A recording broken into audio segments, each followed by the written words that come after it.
So, Gloria, such an honor to meet you. Thank you so much for taking the time today to be a part of our Community of Practice channel here on YouTube. So, on behalf of SETI, we thank you so much for your leadership today. Thank you very much for having me, Matt. It's a great pleasure to also be on this platform. Nice. Yeah. So, as always, we begin by acknowledging the original stewards of the various lands that we are on. We also acknowledge our ancestors. We acknowledge all those who toiled without compassion or compensation. We acknowledge all the elders and community stalwarts whose shoulders we stand on as we build, share, learn together for our collective liberation and sovereignty. So please do us the honors by introducing yourself to our listeners and viewers and tell us about your amazing work. Okay. Thank you once again for that. So my name is Gloria Agyare. I'm a young Ghanaian environmentalist and an agri-food system advocate. So basically over the past, let's say 6 years, I've been in the environmental space. Um, Advocating for climate action, working with basically young people and local farmers to champion ecologically friendly agriculture practices. And then on the side of the young people, what I do is that I design and implement projects that will build their capacity, that will actually educate them on issues related to climate change and how they can also lead solutions in their respective locations or communities. I'm really passionate about building communities. And with this, basically, what I do is that I advocate for policies that can help empower communities. I implement community-based projects focusing on food, climate, and nature. So profoundly, my work cuts across these areas, food, climate, and nature. And this is what I've been doing over the past years. But currently, I'm reading my master's at the University of Sussex under the Achieving Scholarship Program. I'm reading food and development. And my long-term goal is actually to help Ghana or contribute in helping Ghana transition to a more sustainable food system where it has the environment centered. You know, we produce food in a way that the environment is also protected. So that's basically about me. Wow, that is a very honorable thing you're doing for sure.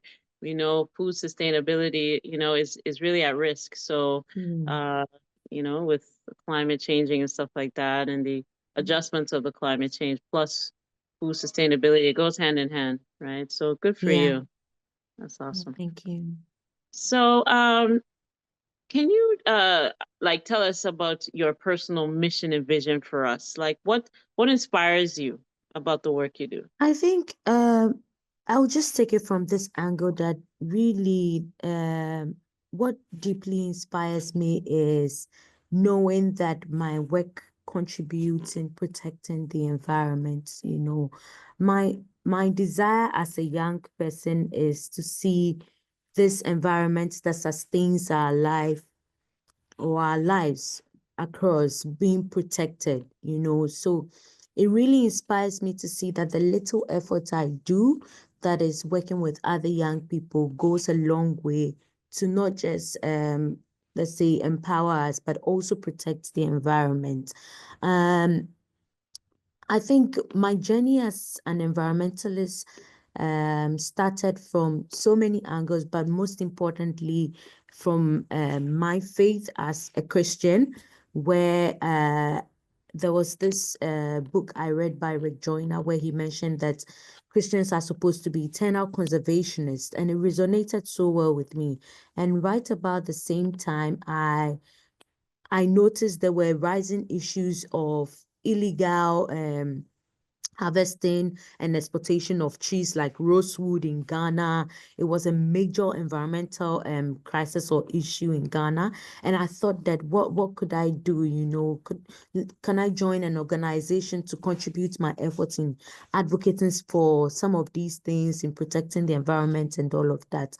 And I would say this has really kept me on the path of advocacy the fact that the earth is all we have and it's what sustains us, and there's a need for me to also do something, contribute my little effort to protecting it. And not just about me, but also empowering other people, being like an inspiration to other young people to see the need to protect the environment we find ourselves in is very, very, very important to me. Additionally, I'm also really inspired, especially in this day and age where we are held down with so many challenges like unemployment, of course, climate change, and so many crises. I am inspired to work hand in hand with various stakeholders to promote the creation of green jobs, that can go beyond just like how do you call it, providing jobs for young people, addressing the issue of unemployment, but also protecting the environment while we make something sustainable for our livelihoods, especially as young people. So yeah, this I think has been the main driving force behind my work. Very good, very good. So important, it's this what sustains our life, right? The air we Right. breathe, Mm-hmm. what we consume in our bodies. Yeah. So this is not something that we have to take lightly. So thank you Mm. so much for the work you do and what you're aspiring to do for the future. So now on the other side, like any challenges or barriers that you faced in your work, and how have you, what are you doing to overcome those challenges or barriers? Yeah, I think this is really an important question. And here I would really want to take it from a realistic lens, as an advocate over the past years.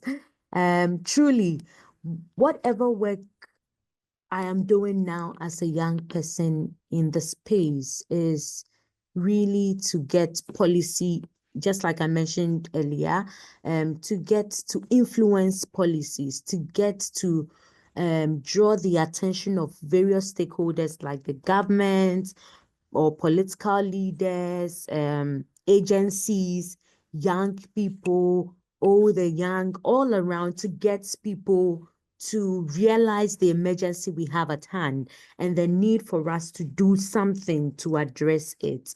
But I think in all of this, the major challenge, especially from the side of government or from the top, has been political will. And this has really dragged the progress of the work I do, the progress of the work we do across the world, where you have a lot of activists also calling out for the same action to be embarked on or implemented. The lack of political will has been a major challenge. So it makes the work we do look so insignificant. However, it's really significant. We keep mobilizing people, we keep embarking on, of course, cleanup activities. Victor and his team has already been doing that in Ghana.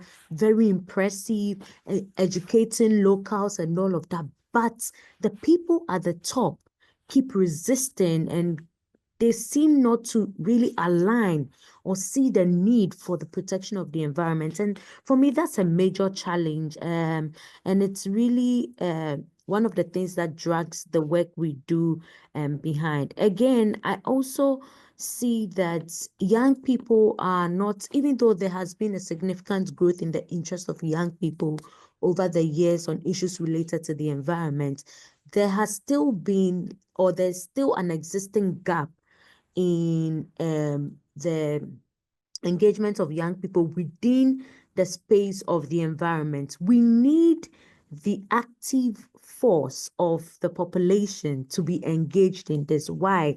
Because an example, for someone who is like 45 years, 40 years, 50 years, or even late 30s, these people have so many responsibilities, which hinders them from even volunteering an hour or two of their time for things that the kind of things that we do, the voluntary activities that we do, the cleanup exercises and all of that.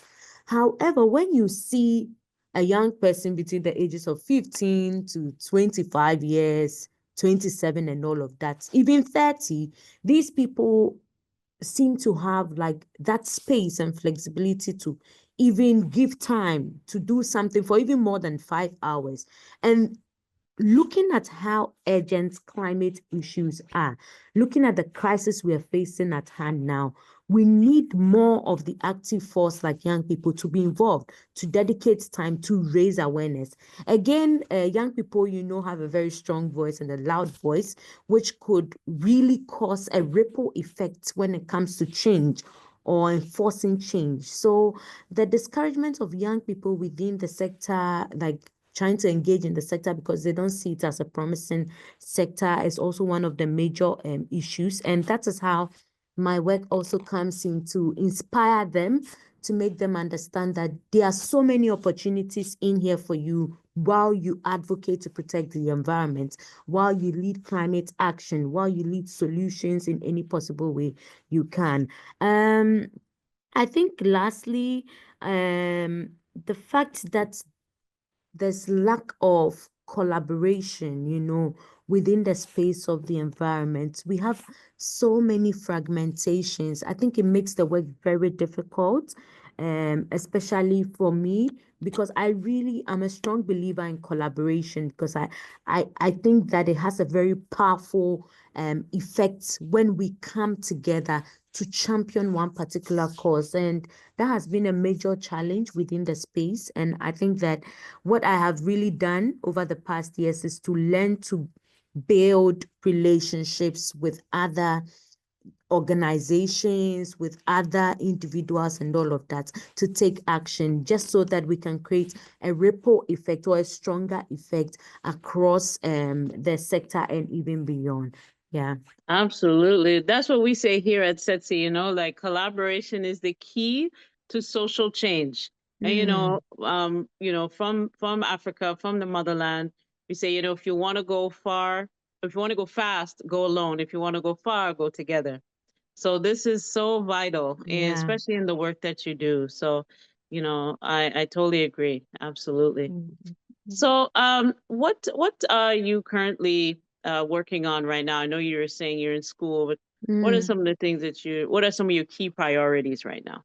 Yeah, I think my key priorities, of course, still hangs on advocacy. Even though I'm in school, I have an initiative called the Food Discourse. So basically, this platform is a platform where we bring various actors within the food system together to have a conversation, a very significant conversation, just like what we are doing here, to drive meaningful change within the food system.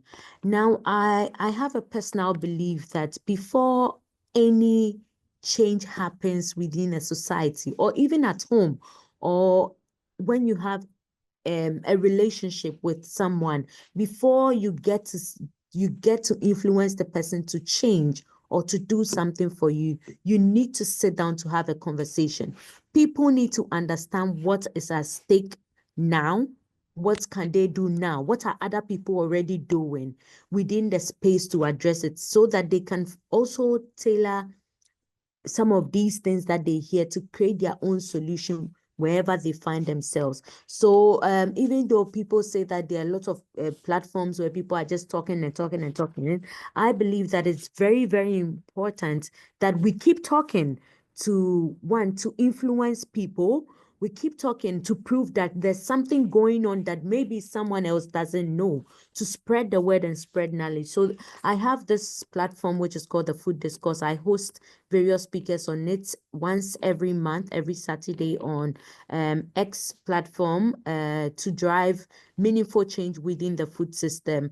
And then also alongside, my advocacy continues to span out here in the UK. Even though I'm studying, I'm currently volunteering my time for or under the Oxfam branch here in Brighton. I work with them basically to raise awareness on key issues, not just environmental, but also social issues as well.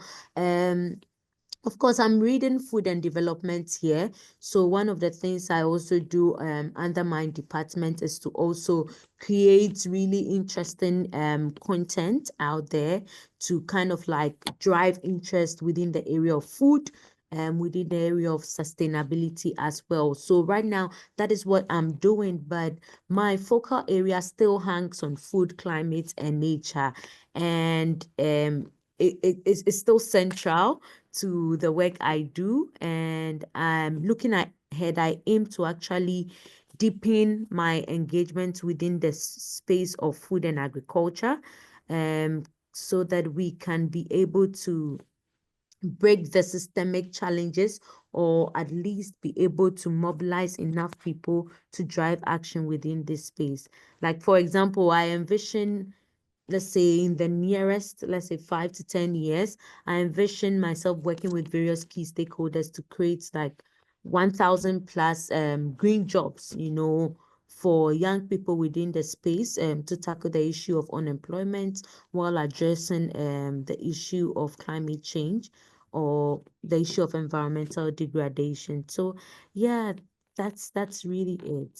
Good for you on that platform. That's amazing, really hearing the voices of people that are also just as concerned, because, Mm, you're a young person, but I mean, there's going to be another generation after you, so that's it's true. always ongoing. So we're always, Mm, anytime we're doing this type of work, we're planting the seeds for the next generation. So that's very that true. that's awesome. Good for you. Mm, yeah. All right. So how do you feel about the future of social impact? Like, Mm, social change and environmental justice and those things like that. How do you feel looking towards the future? mm. I think it's really promising. Why do I say this? Let me come from this angle of social work, because I think that's where you find most of this social impact projects and activities or initiatives going on. With increasing concerns about climate change, increasing concerns about pollution, unemployment, inequality, and all of that, I really see social impact taking the center stage in the nearest future. It's already rising, but I think it should and it would take the center stage in the nearest future. Now, because now people all across the globe, around the world, are asking the right questions. As you can see, there people are asking the right questions.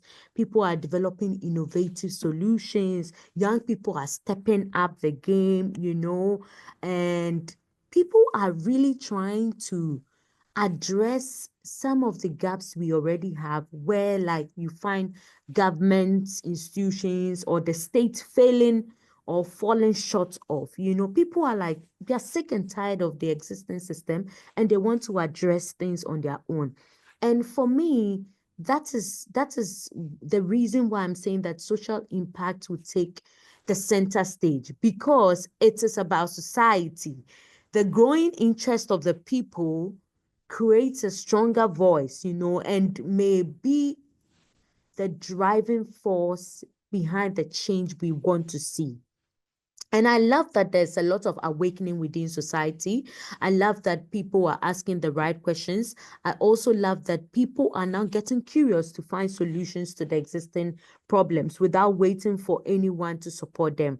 We, as of now, COP29 just ended, and like we are still bargaining, we are still asking for or negotiating for money to be given to the global south, back and forth, a lot of back and forth. It's getting to a point when I followed the conversation at COP this year, I noticed that people are exhausted.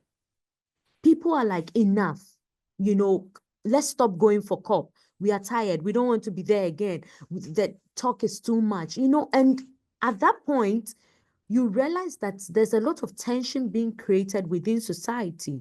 And when people start to take everything into their hands to find solutions to, I think we'll get to a point where systemic barriers will be broken. We'll get to a point where people are going to disrupt the existing um, a system where capitalism and all of that is still like breaking society apart. And that is what I see happening in the nearest future. Even though there are still like existing barriers with even people developing solutions and all of that. There are challenges like insufficient resources, lack of support coming from various angles. I am really hopeful. I'm really hopeful that by empowering many more people, especially the youthful generation, with the right tools, with the right knowledge, resources, the necessary support, I believe we can really overcome some of these things and help address the major issues we are facing within society. Yeah, and this will really create an effect across various sectors. So yeah, that's really my thinking around it. Perfect, perfect. Very good. Very impactful. That's amazing. So, even even myself, I always say I'm hopeful, and I always will go back to the next Mm-hmm. generation because I understand, it's a lot of talking, no action, and I know a lot of people are fed up, and the younger people want answers. They want us to be held accountable. Exactly. Previous generations making a lot of mistakes, and so we just have to, own up to it, work Mm-hmm. together to fix it, and keep it moving forward. You know what I mean? Yeah, Because yeah, yeah, it is very important. We don't yeah, have yeah. much of a choice, really. Mm-hmm. That's it. Yeah. All right. So, I think I know this answer from you, but let me just summarize your ultimate goal and what does success look like to you. Hmm.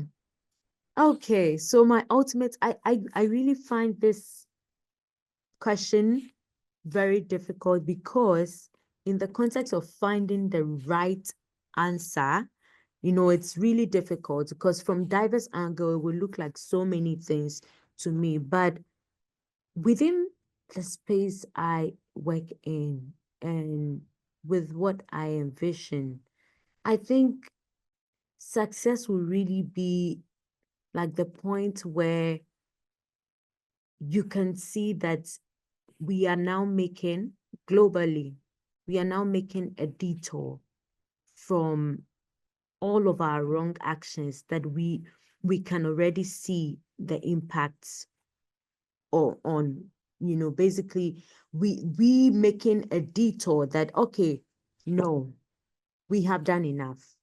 Now let's take another 10. For me, that will be a very inspiring moment.